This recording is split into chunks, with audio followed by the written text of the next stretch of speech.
আজকে আমরা Adobe ইলাস্ট্রেটরের offset path command সম্পর্কে কিছু জানবো। অফসেট পাথ খুবই মজার একটা কমান্ড।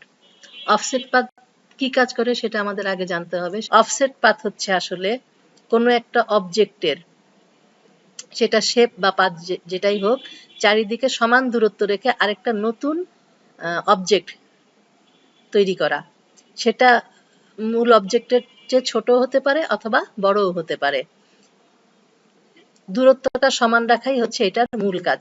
স্কেল টুলও আমরা ছোট বড় করতে পারি, কিন্তু স্কেলের সাথে এটার অনেক পার্থক্য আছে। স্কেল টুলে চারিদিকে দূরত্ব সমান রাখে না।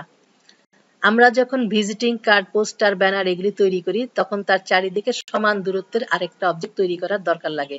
সেই সময় আমাদের অফসেট পাথ কমান্ড দিয়ে কাজ করতে হয়, তখন স্কেল টুল দিয়ে সেই কাজগুলো করা যায় না। এখন আমরা অফসেট পাথের কাজটা একটু দেখব।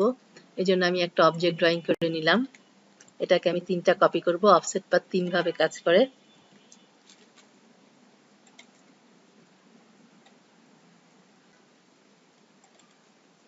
তো প্রথম অবজেক্টটাকে সিলেক্ট করে আমি object path offset path command দেওয়ার পরে আমাদের 10 লেখা আছে, সে কারণে এটা প্রথম যে মূল অবজেক্ট তার বাইরে চারিদিকে 10 পিক্সেল বড় রেখে আরো একটা নতুন অবজেক্ট তৈরি হয়েছে। যদি এখানে আমি -10 লিখতাম তাহলে ছোট একটা চারিদিকে সমান 10 পিক্সেলের মার্জিন রেখে একটা ছোট অবজেক্ট তৈরি করে দিত। প্লাস কোনো সংখ্যা থাকলে পরে একটা বড় অবজেক্ট তৈরি হয় চারিদিকে সমান দূরত্ব রেখে, এবং মাইনাস দিলে মূল অবজেক্টের চেয়ে ছোট একটা অবজেক্ট তৈরি হয়। ওকে দিলে পরে এটা তৈরি হয়ে যাবে। অর্থাৎ এখানে এখন দুইটা অবজেক্ট আছে, একটার চেয়ে আরেকটা 10 পিক্সেলের ডিস্টেন্স রেখে একটা মার্জিন তৈরি করেছে।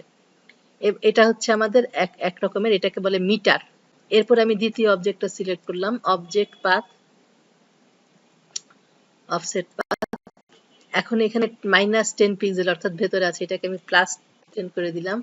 আর এখন এখানে মিটার না রেখে, জয়েন্টের এখানে মিটার না রেখে আমি যদি রাউন্ড সিলেক্ট করি, তাহলে বাইরে যে অবজেক্টটা তৈরি হবে 10 পিক্সেল বড় চারিদিকে, সেটার কর্নারগুলি রাউন্ড শেপের হবে। এটার কর্নার ছিল শার্প প্রথমটার, দ্বিতীয়টার কর্নার রাউন্ড শেপের। এবার তৃতীয়টা সিলেক্ট করে আবারও কমান্ডটা দিব আমি, অবজেক্ট পাথ অফসেট পাথ। এখন এখানে আমরা আরেকটা 3 নম্বর অপশন হচ্ছে বিভিল। বিভিল অপশনটা যদি ক্লিক করি, তাহলে দেখেন এখানের কর্নারটা আবার আরেক রকম হয়ে গেছে। এটা রাউন্ডও না, শার্পও না, শার্পের মতোই কিন্তু একটু কাটা। তাহলে দেখেন আমার 3 রকমের, এটা হচ্ছে মিটার অফসেট পাথ, এটা রাউন্ড অফসেট পাথ, এটা বিভিল অফসেট পাথ। 3 রকমের অফসেট তৈরি হয়েছে। তাহলে আজকে এই পর্যন্তই। এরপরে আমরা অফসেট পাথের আরো অনেকগুলো কাজ দেখব।